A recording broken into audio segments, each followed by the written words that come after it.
a fuse box here, and I'm sorry. I've so many different videos I've been wanting to make, but my grandson has arrived. I'm the happiest grandpa to ever live. Pops is thrilled. It was a little scary, but we got through it. My daughter did wonderfully. Also, on the same day that my grandson was born, my oldest son got engaged. Congratulations. They're about to start their own family. It's been a pretty wild week for me. So also, just since I happen to have just ran the Doom Boss, come on, the clan boss, I am going to make a video pretty soon on how you can sneak a ninja into your Batman team. It is not easy, but it's definitely doable. It's just there's a lot of things you want to watch out for, but he easily can help you get a 1 key, as you can see. So that's something I plan on making a video in a day or two for sure. I just have so much going on. So I'm going to do a short but very sweet video on all the Doom Tower bosses. And we all know most of the mechanics, but I'm finding out that a lot of people don't realize some of these Doom Tower bosses have some special mechanics. Just to go over a couple that I know people are missing. So the Magma Dragon, you do not want to bring, you probably know by now, you want to bring several provokers. Somebody like, I like Seeker. Who is it? Seeker has an A1 with a provoke. That's always great. And bringing in a backup like Vizix or Iron Brago to do another provoke, just to make sure you keep him provoked, is a good idea. I'm trying to think of that epic's name. He's kind of like, what is his name? I'm losing it, guys. I'm kind of overexcited, and the game has not been on my mind for a few days. You have to forgive me. But anyways, anybody with an A1 provoke is 100% amazing. Bring in a secondary, maybe a good support character along with it, and the rest can just smash the dragon. But if you bring somebody like Drexlar Blood Twin, well, he's going to provoke, but he's going to put up that. Well, let's just jump in here. Let's just jump in. Oh, wait. You know what? I'll be right back. So I jumped in with a good team. What we want to do is just change over, let's say, this guy for Drexlar. And let me come back at the boss. We're not here to watch any of this other than what an HP burn does. So it's not going to take long to smash through these waves. But when you put an HP burn up, it becomes a continuous heal for the boss. And he heals quite a bit off that. So you do not want to bring an HP burn. Ninja, even though he would be great, you don't want to bring him. You don't want to bring Drexlar, who also would be amazingly good for this boss. Because when we get there, you'll see him. It'll just continuously heal him up and slow you down or completely prevent you from beating him. Now, in early stages, I've brought in Ninja and just smashed through him so fast he never got a turn. But once you get into hard Doom Tower or the higher echelons of normal Doom Tower, do not bring an HP burn. So see, we threw out an HP burn. It turned into 2 continuous heals there. It's happened awfully fast, but there's another one right there. And he will continue to take turns and heal right back up. You can out damage him, but you're going to have a really strong team. It's just not worth the pain. And while that's going on, if you're not keeping up provokes, he starts to slam through everybody. So it just goes south really quick. Look at all those continuous heals. So that's a no-no. Don't bring HP burns on the Magma Dragon. So let's get out of here real quick and talk a little bit about the Nether Spider. So the Nether Spider, typically you're going to bring a lot of support heroes, maybe 1 or 2 good damage dealers, depending on how strong your team is. But you try to avoid people with AoEs, right? But that you can work around that. But the reason you don't want AoEs is a little more complex than I'm finding a lot of people know. So let's take a team that should not work well, or actually we'll use these AoEs, but we're going to bring one special hero real quick. Let's find, let's take Seer. All right, so I'm going to get you to the boss. And then we're going to real quick see what you can do and why you don't want AoEs, but how you can bring them. So I'm just A1ing through all these. Now, here's what happens. The spider sets up shop, brings down the spiderlings. They all have counterattack. So what we're going to do here is we're gonna do a couple attacks, take the health power down a little bit on the Nether Spider. We'll just kind of go ahead and start doing a little bit of work, and we might as well pull. No, we don't want that one. We'll go ahead and cleanse. Let's just take a little bit more damage on this Nether Spider.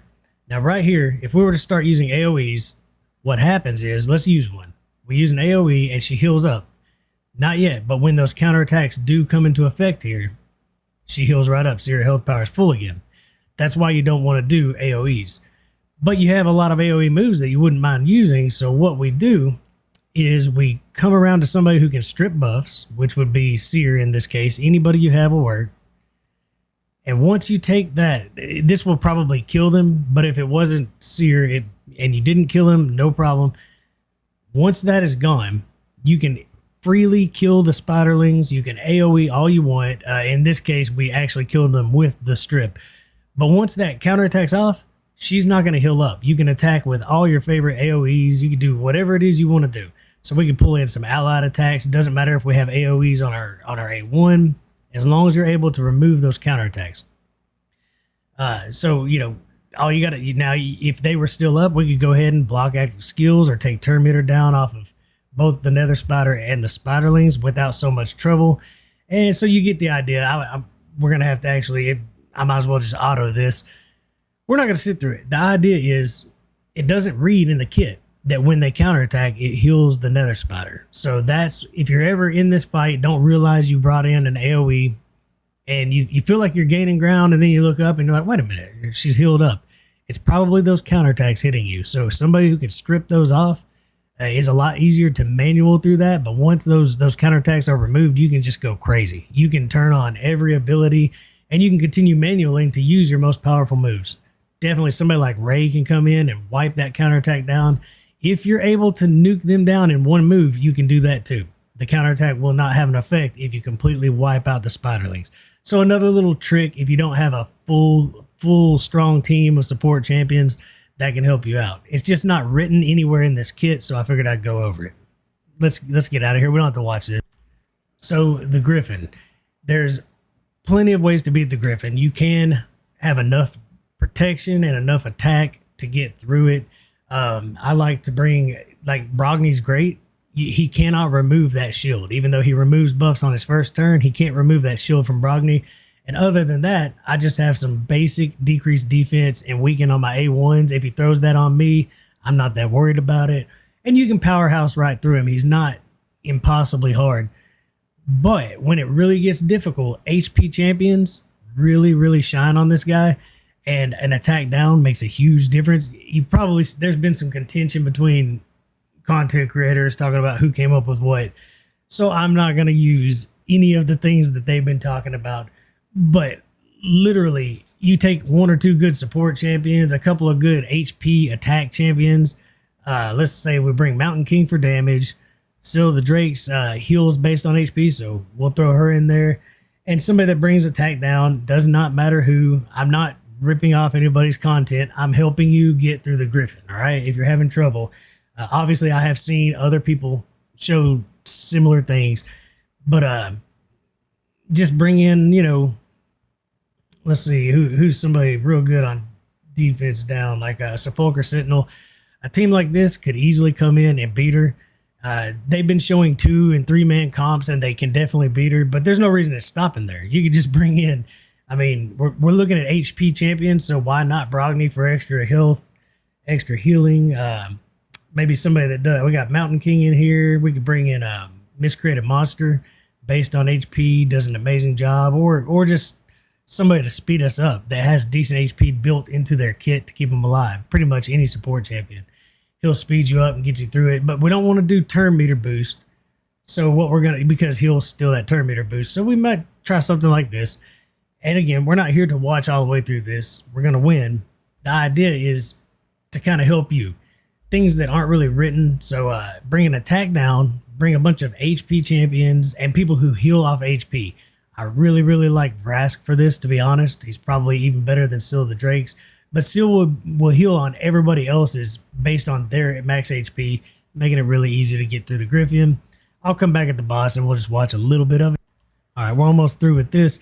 I'd like to mention also, if you're struggling on Ice Golems, HP champions are really good because he ignores defense. If you accidentally take too much damage while the ads are still up, that doesn't really hurt HP champions. So that's the benefit of having a champion based on health power.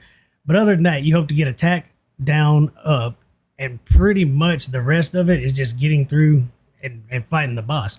You're going to heal every time Seal takes a turn. Brogny's here to make sure we're healing anytime there's a shield up. And you're going to have no problem. Even, I mean, you could definitely get, Brogny can almost solo this. He may be able to. Once this, you can get this up to 20 stacks, and he can still stand there toe to toe with this this Griffin and handle what's coming out, what is dishing out. So it's definitely just something that people have been exploring. You don't have to two-man it. Why cut yourself short on damage? Just bring HP champions, attack down. You can definitely get through this boss. I promise you. Any boss you're struggling with, I would like to throw out also, if you bring Leech on some hero, Leech is an excellent way to not have to re-gear into lifesteal gear and help keep those HP champions really high on their HP. So you see, anybody that removes buffs really doesn't worry us when it comes to that shield. Definitely Brogny stands out there because that shield is unremovable. It means that you're guaranteed to keep healing. You see how this is going to go, so we're going to hop out of here and talk a little bit more about some of the other Doom Tower bosses. Okay, now the Eternal Dragon, I really find to be pretty similar to the Griffin, and not all that bad. You want to, like, this team can power through it. This is the end of normal, so he's not all that bad. I'm behind, guys. I had a grandson this week. Super excited about him, so I'm behind on Doom Tower. I would gladly show this on hard mode, but this team can just power through it. But the same basic team that we brought, but with some differences. Definitely bring somebody with attack down in. It's great to have somebody who can AoE damage hard and bring AoE. Herndig fits the bill. He can bring AoE defense down, weaken down, hit big hits AoE, and his A1, if it kills those ads, will just go right through them. So people like him and even Septimus are really good for just wiping out those ads when they show up. So even Septimus still has an amazing place to play. And just bring an attack down champion and keep yourself moving fast, and it's really not all that bad. So I just wanted to kind of go over at least the current bosses. You know, we got some new ones coming out. I can't wait for those. Be building 1 or 2 bomb characters. It sounds like you may want some. And also, we'll get into it when they come out. But, you know, Ninja, be getting him ready with that big AoE freeze. And anybody else, maybe you're getting Yannicka from that clan shop with your clan quests rewards.